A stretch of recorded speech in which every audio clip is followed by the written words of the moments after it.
Uh, Hi guys, nhớ rồi này, nhớ rồi này sẽ là ít số mong kỹ, sai số mong kỹ tao cái tôi chơi, tôi cho phải tay nó gì, nó nói gì, tôi đó nó sao, tự nhiên nó này, gì,我只包结果是我运动员那大了呀，gì, sao我đã có mình cho, cho hồ này nhở, gì,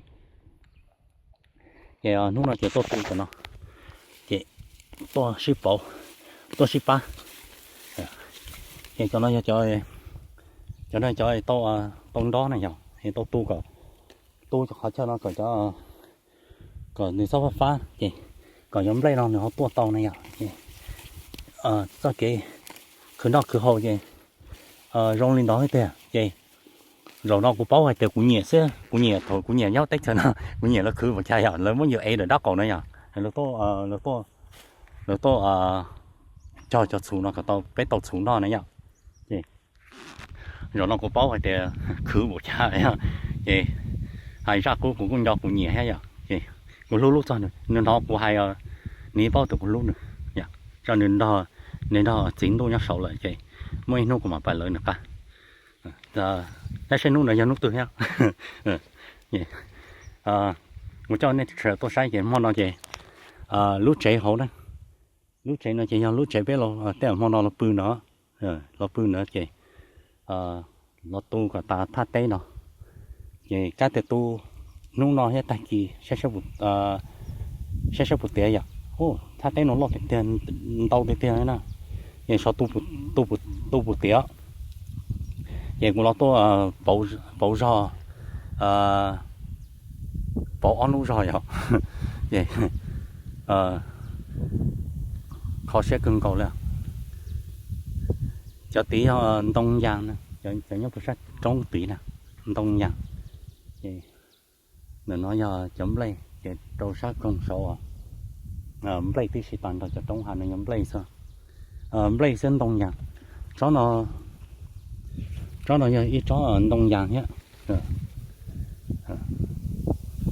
cho lại để cho nó mua cho nó tao nhiệt cơ cho giờ thì dùng mua những một tay này nó chỉ cho chỉ tàu nhẹ hay là cũng chỉ tàu đồ hay vậy chị nó là hay cũng phải lại là họ mới họ lực họ cho cũng phải lại chứ cũng mà muốn thay đổi cái sai nè hiện lúc nào chỉ cũng to tung play chứ to tu cho chúng nó nữa họ lo này nhở thì nó này là sẽ của tàu sẽ là phụ mỗi nào cũng nói rồi cái cũng chỉ nó thử này, cũng nó hay mà nó sẽ nên đấy mà nó,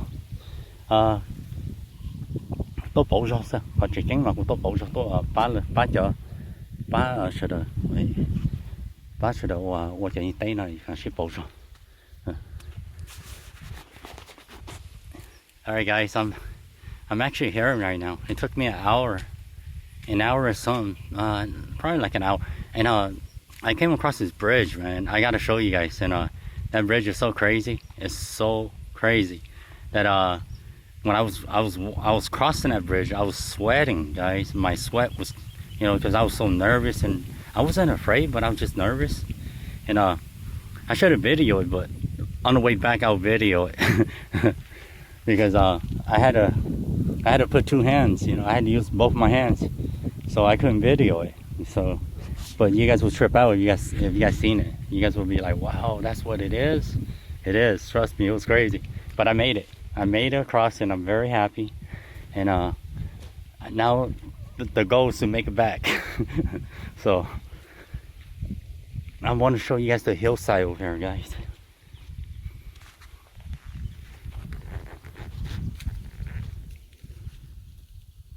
Yeah, so there's actually a neighbor over here. I think there is a neighbor over here. So I think it's divided. So it's not that bad.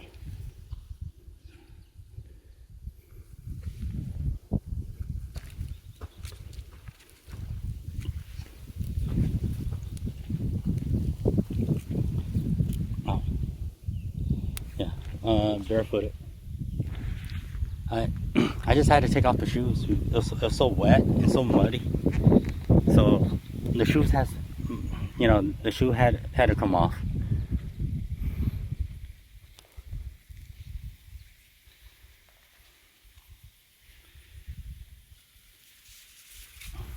What? Yeah. So these right here, I think this one has to come off. This is not. It's not supposed to be here. Yeah. This one kills the. It kills the rice thing.